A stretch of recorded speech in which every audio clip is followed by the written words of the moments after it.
Before you even knew their name, you were already fighting for them. Every prayer you whispered in the dark. Every moment you chose to heal instead of harden. Every time you held on to hope when the world told you to let go, you were not just surviving, you were becoming. God was not blind to your quiet acts of love. He was writing them into someone else's miracle. He was stitching your story into theirs without either of you knowing. You were their answered prayer before they even knew what to ask for. Before you ever locked eyes with them. Before you ever learned the sound of their name or felt the warmth of their presence, you were already doing the most sacred work of love. Not the love that comes easy, wrapped in flowers and soft mornings, but the kind of love that costs you something. The kind that demands you sit with your own brokenness and make a decision. Will you let this break me, or will I break through this? That decision was never just about you. Every single time life handed you a reason to become bitter, and you chose not to, you were doing something far greater than personal growth. You were building a safe place for someone who didn't exist in your world yet. You were constructing, brick by careful brick, a version of yourself that your soulmate would one day be able to rest inside of. Not a perfect version. Not a flawless, untouched, unscathed version, but a healed one, a conscious one that had looked their own darkness in the face and refused to pass it forward. Think about the moments that tried to harden you, the betrayal that made you want to close every door inside your chest and never open them again, the heartbreak that whispered to you at 2 a.m., telling you that love was a trap, that vulnerability was weakness, that the smartest thing you could do was build walls so high that no one would ever reach you again. You remember those moments. You lived inside them. Some of you lived inside them for years. And yet, here you are. You didn't close off completely. You didn't let the wounds win. Maybe you stumbled. Maybe you carried bitterness for a season. Maybe you wore anger like armor for longer than you'd like to admit. But something in you kept reaching for healing. Something in you kept choosing, even when it was hard, even when it made no sense, to do the work, to go to therapy, to journal through the pain, to forgive people who never even apologized, to pray for a soft heart when every experience was telling you to calcify. That something, that quiet, persistent pull toward wholeness, was not an accident. God was not simply helping you feel better, He was protecting someone. He was standing guard over your future person, making sure that when you finally arrived in their life, you would not bring destruction dressed up as love. Because that is what unhealed people do, not out of malice, but out of overflow. We pour out what we are full of. And the world is full of people who loved someone deeply, genuinely, completely, and still left damage because they had never dealt with their own. You chose differently. And that choice had a name attached to it, even if you didn't know it yet. Every time you caught yourself about to repeat a toxic pattern and you stopped, you were protecting them. Every time you chose honest conversation over manipulation, you were practicing for a relationship that would require your full integrity. Every time you did the uncomfortable work of identifying your triggers, tracing them back to their roots, and deciding that the cycle ends with you, you were making a declaration over your future. You were saying, without knowing you were saying it, that whoever is coming into my life will not inherit my unprocessed pain. That is one of the most profound acts of love a human being can perform, to heal for someone you haven't met. To do the invisible, unglamorous, deeply exhausting work of inner transformation. Not because you could see the reward, but because something in your spirit understood that love, real love, requires you to show up whole enough to hold another person without crushing them. Your soulmate has been through things that left marks. Things that made them wonder if they were too much, or not enough, or simply too broken to be chosen. They are going to need someone who understands the language of healing. Someone who doesn't flinch at their scars because they have sat with their own. That someone is you. That work you did, quietly, painfully, faithfully, was never just yours. There is something that most people never stop to consider, that prayer is not always a private transaction between you and God. That when you got on your knees, when you cried out in the middle of the night, when you lifted your hands in a worship service and asked God for peace, for healing, for a love that was real, those words did not simply travel upward and dissolve into the atmosphere. They moved. They landed somewhere. They did something. And sometimes they did something for someone you had never met. This is the part of God's nature that is so vast, so intricate, so beyond the reach of human logic that most of us never fully grasp it. He does not operate within the boundaries of our understanding. He is not limited by the walls we put around our prayers, the small boxes we place our faith inside of, the specific outcomes we expect when we bring our requests before Him. He takes what we offer, our tears, our words, our desperate midnight pleadings, and He roots them with a precision that defies explanation. He answers cries through vessels that don't even know they are being used.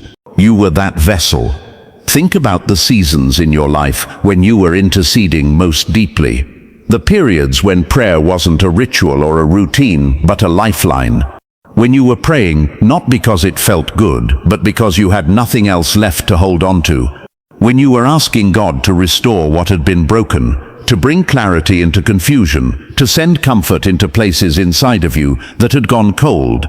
You were praying for yourself, and there is nothing wrong with that. God invites you to bring your own needs before Him. But what you didn't know, what you couldn't have known, is that somewhere on the other side of your prayers, someone else was sitting in their own darkness. Your soulmate was having nights too. Nights where they questioned everything. Nights where the weight of their own journey pressed so heavily on their chest that they could barely breathe. Nights where they prayed, or maybe they had stopped praying. Or maybe they were crying out to a God they weren't even sure was listening anymore, asking for a sign, asking for relief, asking for someone to come into their life who would actually stay. And God, in His sovereignty, in His stunning and uncontainable love for both of you, was weaving your prayers together. He was taking your faithfulness and using it as an answer to their desperation. He was looking at your life, at your worship, at your trust, at the way you kept returning to Him, even when He felt silent, and He was saying, this one is who I am sending. This one has been through enough to understand. This one has prayed long enough to appreciate what I am about to give them. Your prayers were not just covering your own life. They were covering a person, a specific, real, beautifully complex human being who was walking their own road, fighting their own battles, carrying wounds they hadn't yet been able to name, and your intercession was going before them, like light in a hallway. They hadn't entered yet. There is a reason why certain people carry what feels like a supernatural capacity for compassion, a reason why some people can sit with another person's pain without running from it. A reason why some people seem to know intuitively how to love in ways that reach deep. That capacity is not accidental, it is cultivated. It is grown in the soil of personal suffering and personal prayer. It is formed in the hours spent seeking God, when seeking God costs you something. You built that capacity. Through every season you chose faith over fear. Through every moment you brought your confusion to God instead of numbing it. Through every prayer that felt unanswered but was quietly, invisibly doing work you could not track or measure. Your faithfulness created a covering, not just over your own life, but over theirs. God was watching over someone who needed exactly the kind of love that only a person like you, shaped by exactly the fire you walked through, could carry. There is a specific kind of pain that comes with waiting. Not the impatient frustration of someone stuck in traffic, not the mild inconvenience of a delayed flight, but the deep, aching, soul-level pain of waiting for something your heart is absolutely certain it was made for. Waiting for love. Waiting for the person who feels like home. Waiting in a silence so heavy it starts to feel like an answer in itself, like maybe God forgot, like maybe you misread the signs, like maybe everyone else gets this particular gift, and you are simply the exception. That kind of waiting leaves marks. It creates questions that don't have clean answers. It sends you into seasons of doubt, where you examine yourself from every angle, searching for the flaw that is causing the delay. Am I too much? Am I not enough? Did I miss my moment?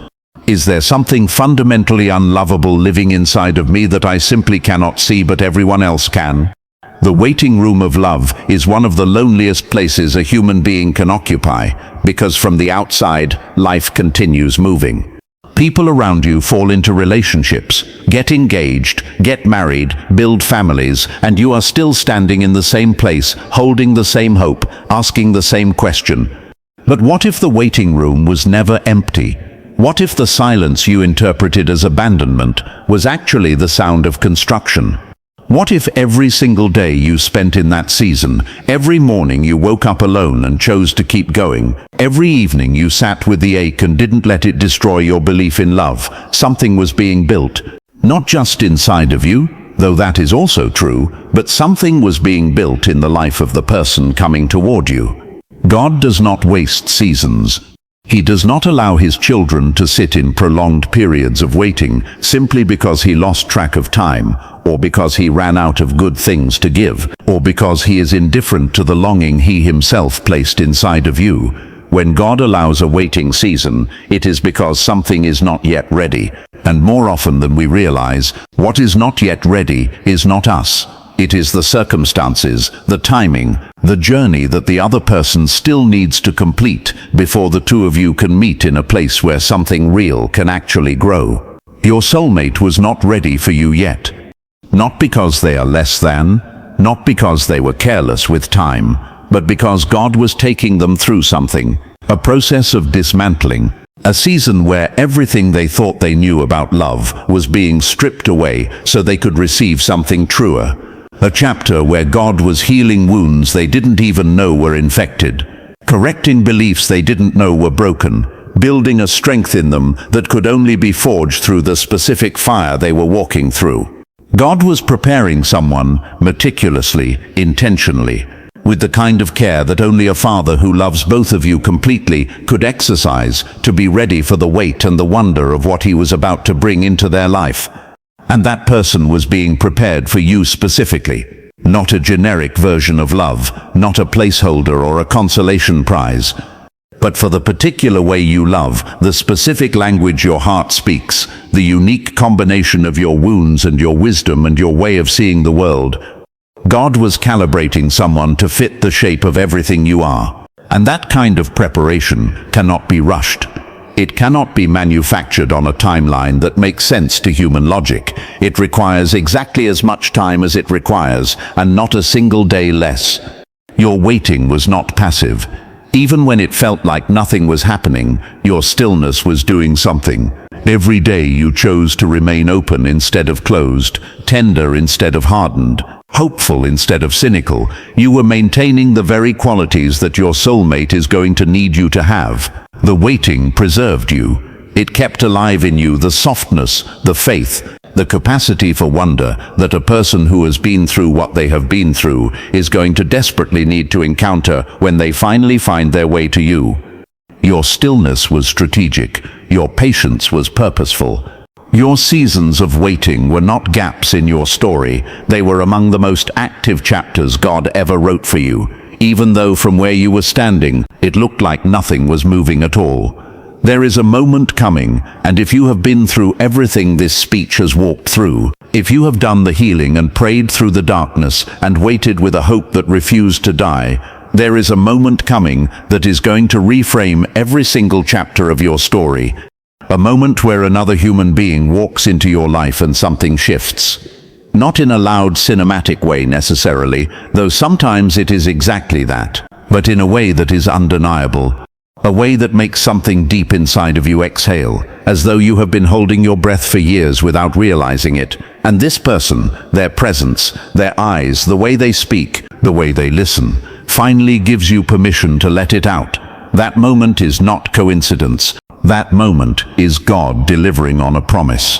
But what most people miss, what gets lost in the beauty of the arrival, is the magnitude of what that person is actually receiving when they receive you. They are not simply gaining a partner.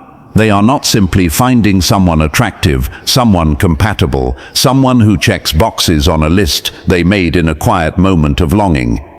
They are receiving something far more significant than that.